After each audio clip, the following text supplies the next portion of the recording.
Hello everyone, my name is August Sharma, and today we will check if data from a lab is normally distributed.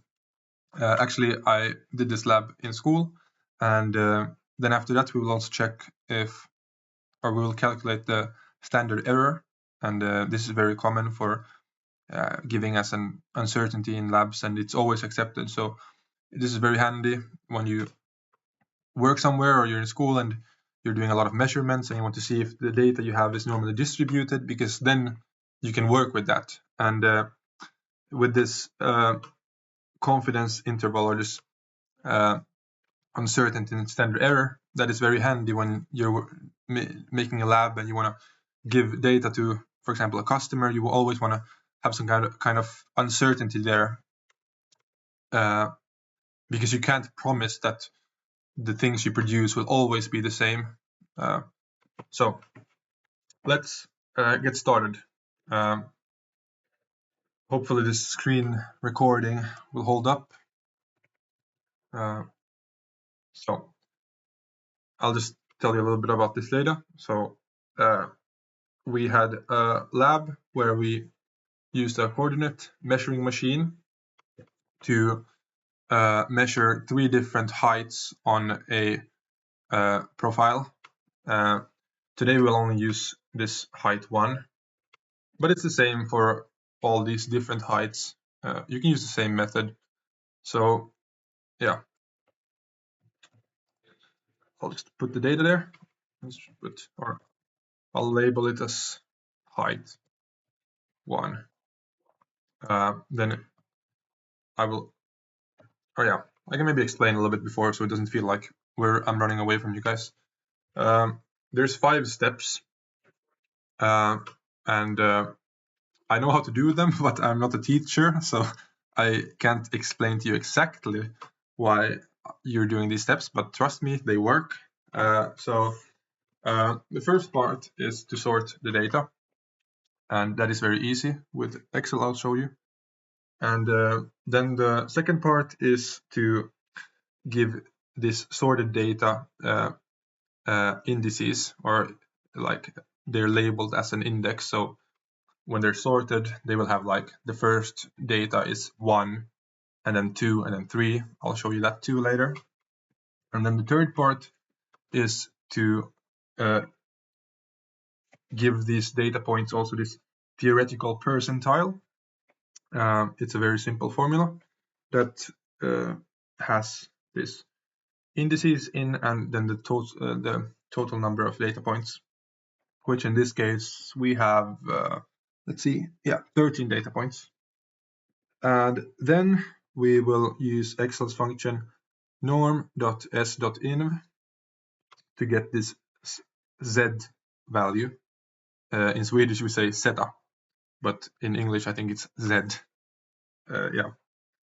And then the final part is to make a graph and have the zeta values on the x-axis and then the sorted data points on the y-axis.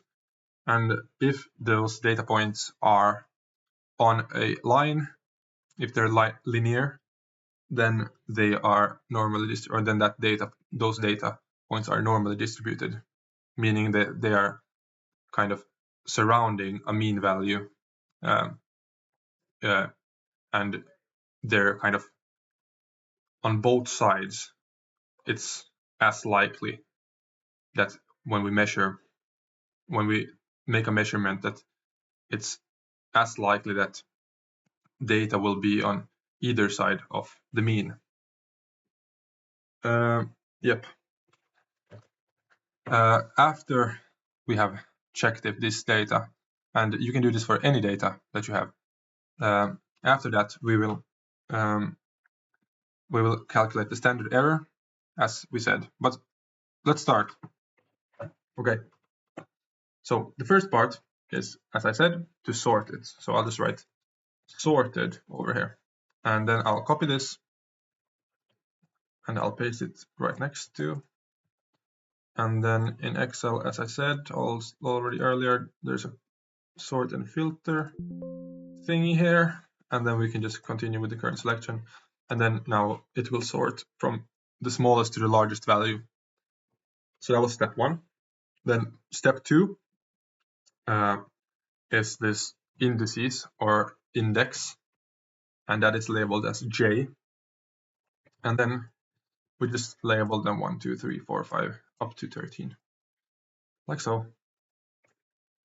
And then these theoretical, the wrong column there. Then we will label them, or we'll give them these theoretical percentiles.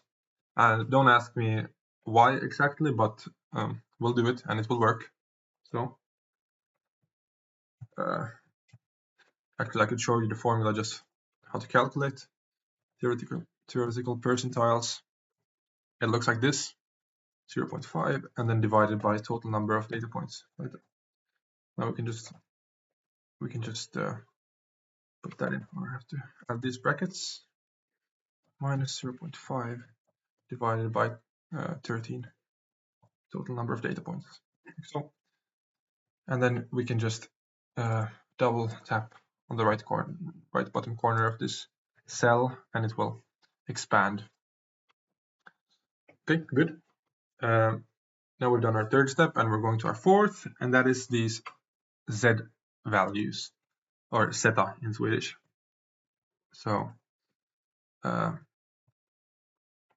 yes, as I told you earlier already, the Excel function is called norm.s.inv, and then I just choose these theoretical percentiles, and then double tap in the corner, and they will expand. So now we've almost finished all the steps. The last step is to make this graph. So it's a scatter graph. This is the right one in Excel because it will have these X and Y and X axes. Yes, then we can select our data. And then we add. And then on the X axis, we choose the Z values. And on the Y axis, we choose this sorted data. Like so. Now let's see. Okay. I'll just label this as test of norm, test normal distribution. So the thumb rule here is that if these data points are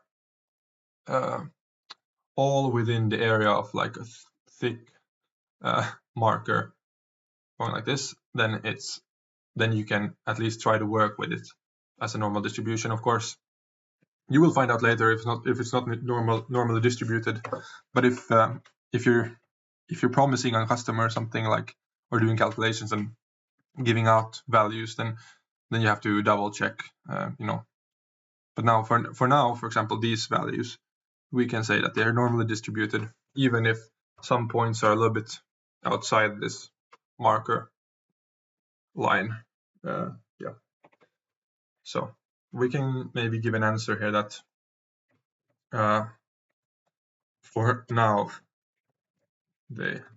and by they I mean the data points, are normally distributed. Okay. Yes, the recording is still working, so that's good. Okay, and now the second part, which I mentioned in the beginning, was to calculate the standard error. And there are two ways, there are two ways of calculating the standard error, but one of them is when you have a given standard deviation. Sometimes, of course, if you have a measuring machine that you've checked the standard error on, like quite previously, then you can always use the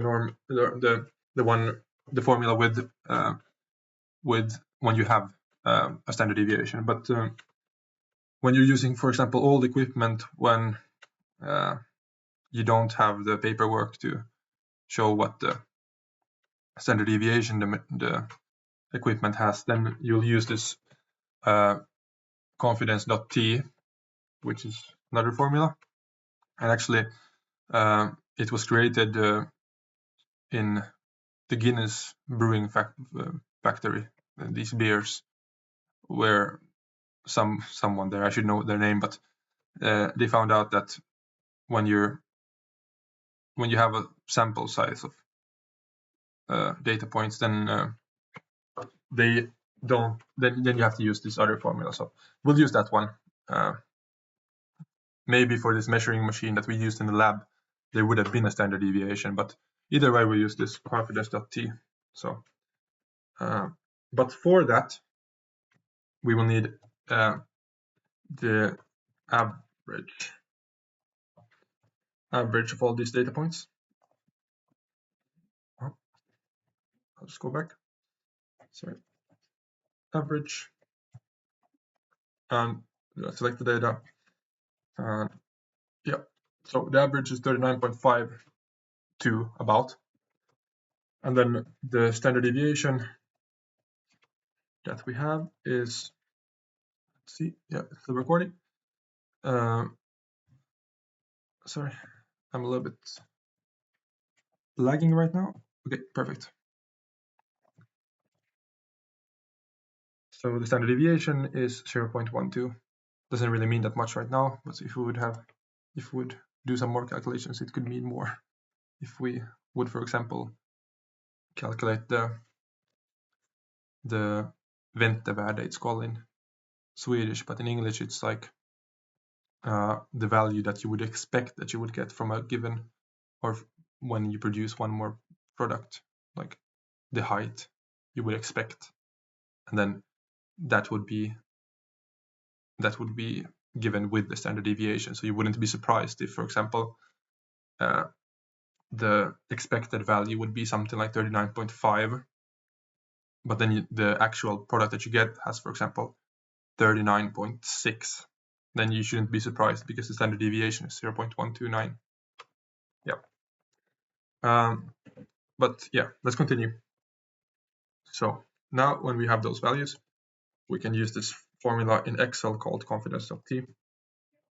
And there we have this alpha. And now it's important that I guess you should get some background information about what confidence intervals are.